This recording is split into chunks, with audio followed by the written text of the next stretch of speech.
कुछ चीजें दलगत राजनीति से ऊपर होती हैं और महिलाओं का सशक्तिकरण और भागीदारी मुझे लगा था उसमें से एक है। मैं आज इस देश की एक महिला होने के नाते बोलना चाहती हूं, एक वो महिला जो नौकरी करती थी और फिर लगा कि सार्वजनिक जीवन में बदलाव का सबसे सशक्त माध्यम है राजनीति से जुड़ जाना। ऐसा इस देश की बहुत सारी महिलाओं को लगता है। एक आधी आबादी है जिसको यह लगता है कि उनका प्रतिनिधित्व होना चाहिए, उनको आरक्षण मिलना चाहिए।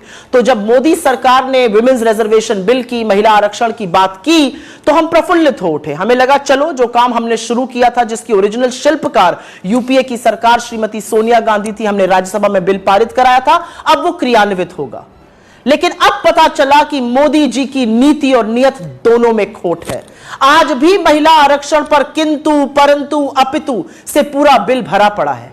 आज भी यह जुमला इसलिए दिया गया क्योंकि अपनी आगामी हार साफ दिख रही है और मोदी जी के स्कोर कार्ड पर नील बटा सन्नाटा है। तो महिलाओं को एक जुमला दे दिया गया महिला आरक्षण का, लेकिन असलियत इस बिल में साफ हो गई, क्योंकि यह बिल साफ तौर से कहता है कि महिला आरक्षण तभी होगा जब पहले जनगणना होगी, फिर डिलिमिटेशन होगा और उसके बाद महिला आरक्षण क्रियान्वित होगा। मतलब 2029 से पहले महिला आरक्षण संभव ही नहीं है। जिन लोगों को लग रहा था कि 2024 में 10 साल सत्ता चलाने के बाद मोदी जी एक काम तो अच्छा कर जाएंगे, उनको भी ठग लिया मोदी जी ने। आज इस देश की महिलाएं अपने आप को ठगा महसूस कर रही हैं, क्योंकि डिलिमिटेशन, जनगणना होते होते 2029 तक ही यह संभव हो पाएगा।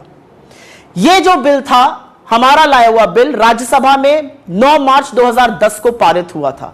अगर आपकी नीति और नियत साफ होती तो आप उसी बिल को लोकसभा में लाते, बिना कंडीशन के उसको पास कराते और महिला आरक्षण एक रियलिटी बनता। लेकिन असलियत यह है कि आपने महिला आरक्षण के नाम पर भी देश की आधी आबादी को एक जुमला थमा दिया।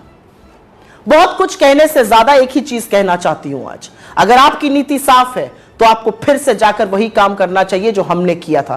किंतु परंतु अपितु हटाइए, महिलाओं के सशक्तिकरण की बात कीजिए। जो दूरदर्शिता राजीव गांधी जी ने दिखाई, आज उसका परिणाम है कि 30 लाख से ज्यादा निर्वाचित लोकल बॉडी इलेक्शंस में 10 लाख से ऊपर महिलाएं हैं।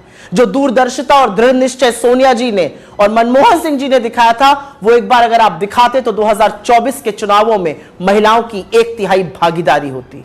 लेकिन अब जो आपने किया है वो एक इवेंट था, वो जुमला था, आपको नए सदन में जाना था, एक बड़ा इवेंट करना था और बड़े इवेंट को करने के बाद निकला क्या? खोदा पहाड़ और निकली चूहिया।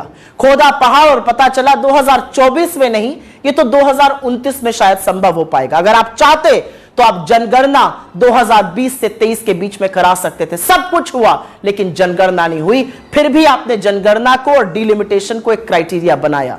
तो देश की महिलाएं आपसे आज सवाल पूछ रही हैं कि अपने जुमलों का शिकार आपने इस देश की आधी आबादी को भी बना दिया।